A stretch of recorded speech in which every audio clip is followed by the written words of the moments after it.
Bom dia a todos.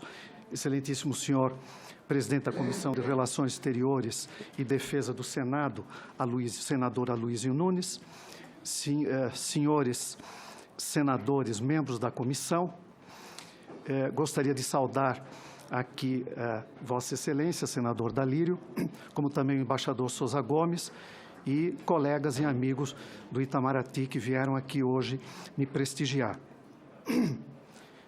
Eu gostaria de dizer inicialmente o quanto me sinto honrado com a indicação do meu nome a ser considerado por essa comissão para representar o Brasil na República da Estônia. Sinto-me igualmente honrado em comparecer a esta comissão pela segunda vez. Eu estive aqui em 2012, quando meu nome foi considerado e aprovado como embaixador na República Popular Democrática da Coreia, como já foi mencionado. Naquela ocasião, foi meu relator o saudoso senador Luiz Henrique. Com a sua permissão, senhor presidente, eu gostaria de prestar o meu tributo à memória do senador Luiz Henrique. Eu lamento profundamente a perda desse grande homem público e desse grande amigo pessoal meu. Eu sou muito grato à senhora presidenta da República e ao senhor ministro de Estado das Relações Exteriores, embaixador Mauro Vieira, pela indicação do meu nome, que, caso venha a ser aprovado por Vossas Excelências, será para mim uma grande oportunidade de realização profissional. Eu gostaria de registrar também o meu especial agradecimento à senadora Ana Amélia pelo relatório que elaborou para esta indicação. A Estônia, a República da Estônia, está localizada numa confluência entre os países bálticos, o Mar Báltico, a Escandinávia e a Rússia. O país tem 45 mil quilômetros quadrados, o que equivale aproximadamente à superfície do nosso estado do Espírito Santo. Já na época soviética, a Estônia era considerada a república que tinha a melhor qualidade de vida dentre as 15 repúblicas daquela União. Hoje, a Estônia é considerada, por muitos autores, a mais bem-sucedida dentre as antigas repúblicas soviéticas, seja por suas credenciais democráticas, seja pelas reformas e pelos grandes avanços que conseguiu empreender na área econômica. A Estônia cresceu em importância em meio à crise ucraniana e à mudança da situação geopolítica e geoestratégica do leste europeu. A Estônia é um exemplo de como a inovação e o desenvolvimento tecnológico permitem a pequenos países tornarem-se influentes no cenário internacional e, através do poder digital, atuar em áreas tradicionalmente reservadas aos grandes países, como, por exemplo, a defesa cibernética. Com escolhas acertadas, a Estônia tem conseguido competir com países muito maiores que ela, tanto na área econômica, militar e política. Nos últimos anos, o conceito tradicional de poder mudou.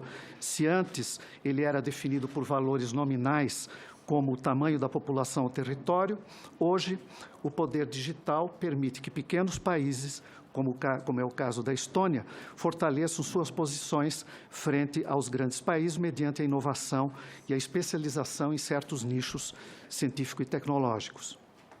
A Estônia projeta hoje uma identidade internacional como país báltico, nórdico, europeu e ocidental.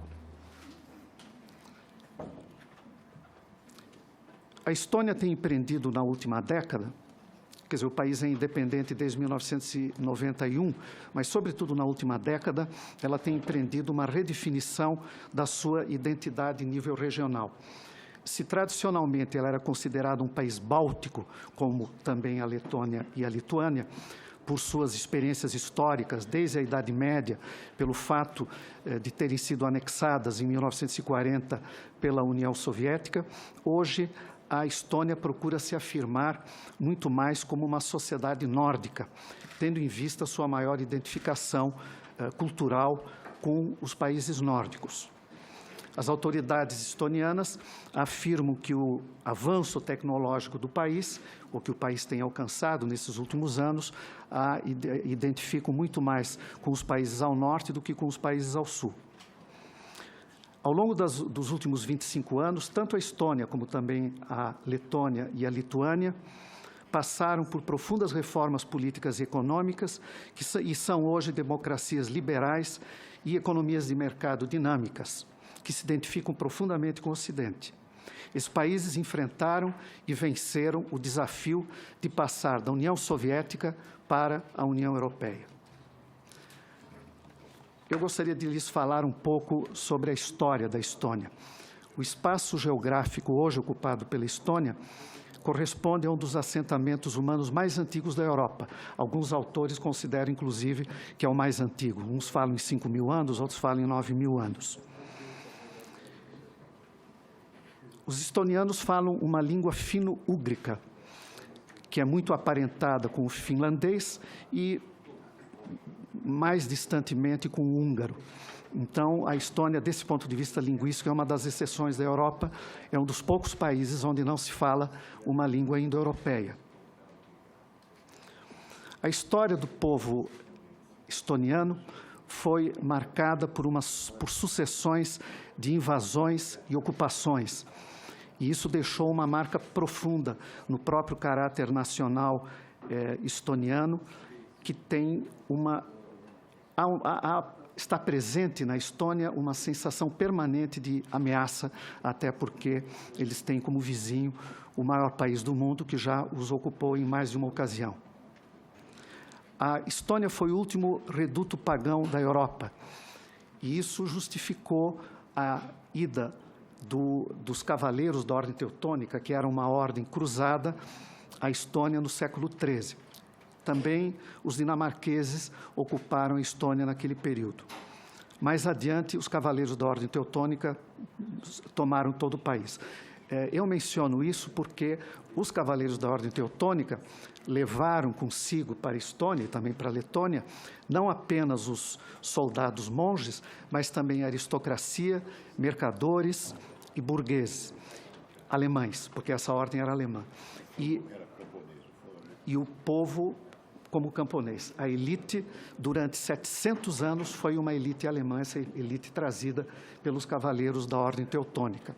Mesmo nos períodos em que a Estônia esteve sob domínio sueco, isso aconteceu em algum momento, e 200 anos sob domínio russo, do Império Russo, antes de se tornar independente em 1918, a elite, mesmo não sendo a elite política, a elite social e econômica da Estônia foi sempre a elite de origem alemã, que só deixou o país em 1940, depois do pacto Molotov-Ribbentrop. A Alemanha nazista não queria dificuldades, não queria problemas com a União Soviética, com a presença dessa minoria alemã. Foi nesse momento que eles foram repatriados. 700 anos de presença. Isso se nota na cultura, de uma maneira geral, na arquitetura. Essa presença alemã histórica é muito presente. Hoje, praticamente, não há mais descendentes alemães lá, como não há mais judeus que foram exterminados nos 3 países bálticos. Na Estônia havia poucos judeus, mas na Lituânia havia um grande contingente, eles foram exterminados. O que acontece é que, voltando um pouco agora, a Estônia foi ocupada por um período, no século XVI, pela Suécia, mas mesmo naquele período, a elite alemã continuou a ser a elite social e econômica. Nos 200 anos em que a Estônia fez parte do Império Russo, mesma coisa, os alemães continuaram sendo a elite. Na segunda metade do século XIX, se observa o despertar da identidade nacional estoniana. Inicialmente, apenas na área cultural. Eles nem sonhavam em um dia poderem ser um país independente, sendo parte do Império Russo. Mas essa janela de oportunidade histórica surgiu com a Revolução de 1917 e a subsequente Guerra Civil, que enfraqueceu grandemente a União Soviética, e a Estônia, exemplo da Letônia e da Lituânia, viram ali a oportunidade de proclamar sua independência, o que aconteceu em 1918. Esses 3 países bálticos foram independentes durante cerca de 20 anos, mas tudo terminou em 1940, quando foram anexados pela União Soviética como consequência do Pacto Molotov-Ribbentrop. Essa anexação não ocorreu de forma simples, não foi simplesmente uma invasão. Os russos influenciaram parte das elites locais e deram, assim, um aspecto de legalidade para essa incorporação. No caso da Estônia, foi criada por influência, a União Soviética manipulou parte da classe política estoniana e criaram uma tal de República Socialista da Estônia. Esse foi o primeiro passo para a posterior incorporação. Do ponto de vista formal, a Estônia, como também os outros países bálticos, eles solicitaram voluntariamente, espontaneamente, sua incorporação à União Soviética, que naturalmente foi prontamente aceita. Mas é claro que desde aquela época se sabia que isso foi uma grande farsa e que isso ia contra a vontade do povo estoniano, como dos outros povos bálticos também. Foram 50 anos de ocupação. Foi a página mais trágica da história da Estônia, marcada por deportações, por execuções e repressões de todo tipo. Mais do que isso, a União Soviética tentou, pelo menos essa interpretação de muitos historiadores estonianos, fazer uma limpeza étnica, porque a partir de 1940 mandaram para lá milhares de pessoas, supostamente para trabalhar nas novas fábricas que foram abertas lá, mas acredita-se que havia ali um objetivo de sufocar o nacionalismo estoniano. O resultado disso foi que, se nos anos 30, 10% da população da Estônia não era estoniana, era russa, basicamente, nos anos 80, mais de 40% da população da Estônia era russa, ou pelo menos não estoniana. A Estônia e os demais países bálticos nunca se conformaram com essa situação, com a anexação e com a ocupação, e tentaram, de todas as formas, reagir a isso. Possibilidade concreta de mudar esse quadro só aconteceu com a perestroika a partir de 1985. Num ato corajoso, a Estônia proclamou inicialmente, em 1988 ainda, a União Soviética terminou em 91, mas em 1988 a Estônia proclamou a sua soberania. No ano seguinte, proclamou a sua independência econômica. Também, no ano seguinte, em 89, proclamou que o estoniano seria a língua oficial do país, e não o russo. Tudo isso desafiando o poder central em Moscou. Mais adiante, eles proclamaram a independência, aproveitando o golpe de Estado que tentou derrubar Gorbachev em agosto de 1991, aproveitando essa janela histórica, tal como tinham aproveitado em 1918 com a Revolução Russa e com a Guerra Civil, e proclamaram a sua independência. A Estônia é um participante muito ativo da OTAN, porque, do ponto de vista tanto da Estônia como dos demais países bálticos, e tendo em vista a sua história não tão distante, eles veem na OTAN a única forma de se preservarem ou de se protegerem contra uma eventual ação russa. Também o ingresso na União Europeia foi para a Estônia uma forma de ter acesso aos ricos mercados da Europa Ocidental. Mais do que isso, esse ingresso na União Europeia permitiu também que a Estônia pudesse empreender reformas econômicas e políticas profundas que eram exigidas pela União Europeia para o seu acesso. Tal como os outros países bálticos, essa chamada guinada da Estônia para o Ocidente contém, então, esses dois elementos. Um, o da segurança garantida pela OTAN, e outro, o do acesso aos mercados europeus, que também compensa o pequeno mercado. A Estônia é um país com 1.300.000 habitantes, é um pequeno mercado, mas pelo fato de fazer parte da União Europeia, ela, dessa forma, amplia grandemente o seu mercado. A Estônia é uma república parlamentarista unilateral. O presidente é nomeado pelo parlamento, tem um mandato de 5 anos. Aliás, esse ano haverá eleições parlamentares na Estônia e o presidente vai concluir o seu segundo mandato de 5 anos, vai ser eleito um novo presidente. O governo é muito jovem. O primeiro-ministro, que é indicado pelo presidente, tem 36 anos e já exerce esse cargo há 2 anos, quer dizer, ele começou com 34 anos. A ministra do Exterior também tem menos de 40 anos. Então, é um país muito jovem. No plano político interno, o que eu gostaria de comentar é que também na Estônia ocorre um fenômeno que está ocorrendo em vários países da Europa Ocidental, ou seja, o fortalecimento da direita, ou pelo menos dos nacionalistas.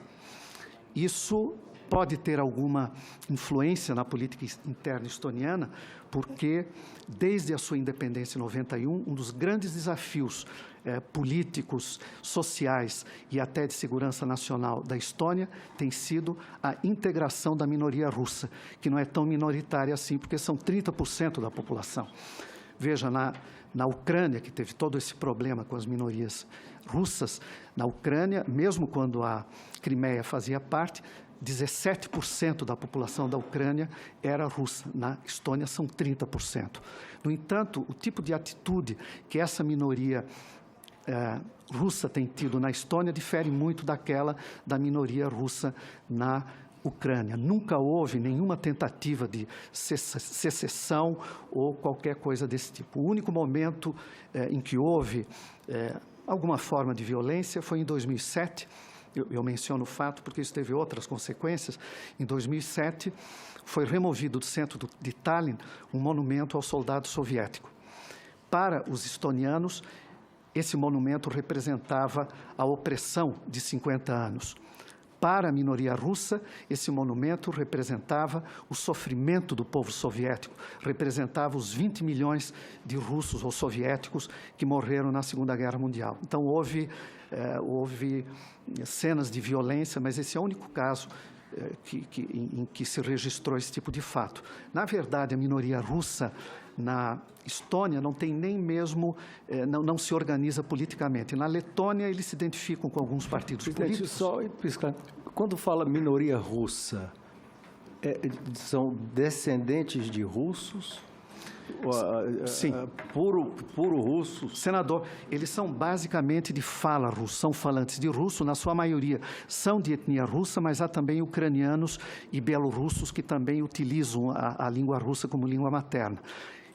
E, ainda relacionado à sua pergunta, senador, quando a Estônia se tornou independente pela segunda vez, em 1991, naquele momento, mais de 40% da população tinha esse background russo, ou eram de língua russa. Muitos deles foram logo embora porque diziam que se sentiam estrangeiros e discriminados no seu próprio país. Naquele momento, falando agora da minoria russa, 1/3 daquela minoria tinha a cidadania estoniana, 1/3 tinha a cidadania russa e 1/3 era pátria, e continuaram pátridas por muito tempo, o que mereceu, o que valeu muitas críticas por parte da Rússia e da própria União Europeia. Porque quando a Estônia e também a Letônia se tornaram independentes em 91, eles não concederam a cidadania estoniana automaticamente para essa minoria russa, só numa condição: só aqueles que já tivessem vivido antes da anexação, ou seja, nos anos 20, quando da primeira independência.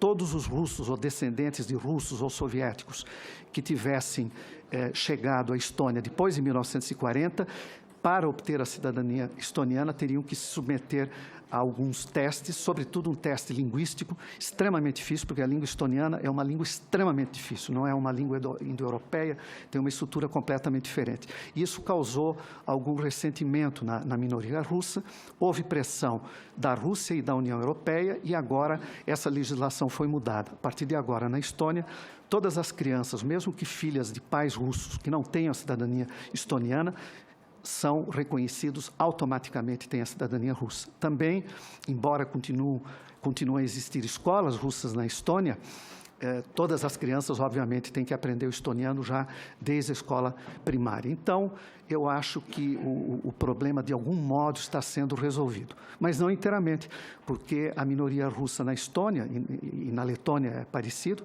vive em mundos completamente à parte. São dois mundos diferentes numa mesma sociedade. Mesmo que esses russos não pretendam voltar à Rússia, como eu dizia, não há nenhum movimento secessionista, a ligação deles com a Rússia é muito mais cultural. Eles se sentem estonianos e pretendem ficar na Estônia, mas são dois mundos à parte, inclusive com mídias à parte e tudo mais. Quando houve esse problema na Ucrânia recentemente, tanto na Lituânia como na Letônia, certos canais de televisão russa foram proibidos de transmitir, quer dizer, foi cortada a transmissão para lá. Na Estônia, pretendiam fazer a mesma coisa, o presidente interveio e disse, esses canais russos eram acusados de serem parciais, de mostrarem uma história diferente daquela, enfim, que era contada pelo Ocidente. E o presidente da Estônia interveio e disse, não, eu sou a favor da liberdade de imprensa e quero, sim, que todas as opiniões cheguem ao povo estoniano. Então, isso mostra que a Estônia tem realmente todas as credenciais democráticas, é um país realmente democrático e liberal. Eu dizia há pouco que há uma tendência que se verifica em outros países da Europa, de fortalecimento da direita dos partidos nacionalistas, e talvez tenha consequência nas próximas eleições. Do ponto de vista dos nacionalistas estonianos, a presença da minoria russa é uma lembrança palpável dessa dominação de 50 anos. Também, do ponto de vista dos nacionalistas estonianos, a presença da minoria russa é um embaraço a um projeto que eles têm de um Estado-nação linguística e culturalmente homogêneo. Eu gostaria de falar um pouco sobre a economia. A Estônia tem um PIB de 26 bilhões de dólares e o PIB per capita ultrapassa um pouco os 20 mil dólares. É algo razoável, mas é um pouco abaixo do padrão europeu, de uma maneira geral. A Rússia, já no período, a Estônia, quando fez parte do Império Russo, no século XIX, séculos XVIII e XIX, São Petersburgo já tinha ensaiado alguns experimentos sociais e econômicos na Estônia, como um teste. Por exemplo, a servidão foi abolida na Estônia em 1816 e na Rússia, propriamente dito, só em 1861, muito mais tarde. Eles queriam ver, não queriam fazer uma reforma em nível nacional, faziam parcialmente. Também o poder soviético fez algo semelhante. Nos anos 60, a Estônia tinha já uma economia muito mais descentralizada do que as outras repúblicas soviéticas e também o próprio perfil da economia estoniana era muito diferente das outras, onde na Estônia foi dada uma forte atenção à produção de bens de consumo, que foi um dos grandes gargalos nas outras repúblicas soviéticas. A administração econômica da Estônia é considerada eficiente pelos padrões da União Europeia. A Estônia, apesar dos seus esforços nesses 25 anos de se distanciar o máximo possível da Rússia em termos culturais, econômicos e políticos, de qualquer maneira, quer dizer, tendo um vizinho tão gigantesco, a Rússia de algum modo é incontornável. A Estônia ainda depende grandemente da Rússia em recursos energéticos, ela importa gás da Rússia. E também a Rússia tem sido tradicionalmente um mercado para produtos agrícolas e de alimentos da Estônia. Também a parte de serviços. A Estônia recebe um número importante de turistas russos. Ocorre que, com a crise na Ucrânia e as sanções que a União Europeia impôs à Rússia, a Rússia reagiu a isso e deixou de importar muitos produtos tradicionais da Estônia. Isso acabou tendo um impacto muito forte na economia estoniana.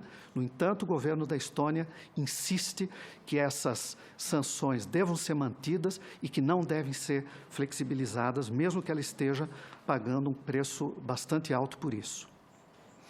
A Estônia não tem muitos recursos naturais, ela tem basicamente o xisto betuminoso, que é um recurso importante, mas é altamente poluente, então não tem sido usado como um recurso importante. Por essa razão, é compreensível que a economia da Estônia tenha se concentrado muito mais na área de serviços. Aqui se destacam a logística, o turismo, a hotelaria e, principalmente, eu vou falar um pouco mais sobre isso, a tecnologia da informação. Ao investir pesadamente na tecnologia da informação e de comunicações, a Estônia desenvolveu uma vantagem comparativa muito importante nas suas relações com outros países e que compensa a sua pequena população e pequena extensão geográfica. Isso, hoje, a Estônia hoje, aliás, que é o país onde surgiu o Skype, foi desenvolvido por três cientistas estonianos, ela é considerada um dos países mais avançados do mundo em tecnologia da informação. Eles têm uma identidade digital, enfim, tudo é feito. As operações bancárias, ano passado, 99% das operações foram online. Eles têm votação, eleição online. Votação online. E eles criaram também a cidadania digital. Quer dizer, qualquer pessoa pode se tornar um cidadão digital da Estônia e isso facilita operações de comércio, facilita a criação de uma empresa. Então, são muito avançados nessa área e isso a torna um parceiro desejável para nós. Nos últimos anos, várias delegações, inclusive duas da Câmara dos Deputados, uma da Comissão de Orçamento e outra da Comissão de Ciência e Tecnologia, visitaram a Estônia justamente com o objetivo de conhecer esse governo digital que se desenvolveu tanto na Estônia. Também alguns estados brasileiros, o Rio Grande do Sul, Paraná e Pernambuco também já mandaram delegações para fazer prospecção, oportunidades de cooperação com a Estônia. Recentemente, eu identifiquei em Santa Catarina também interesse em organizar uma visita à Estônia, já decidido, não é apenas o interesse, e isso incluiria a Fiesc, a Federação das Indústrias, uma universidade e o Senai, já estão interessados. Assim, caso eu conte com a aprovação de Vossas Excelências, um dos meus primeiros trabalhos ao chegar a Tallinn será organizar a visita dessa delegação catarinense. Muito obrigado.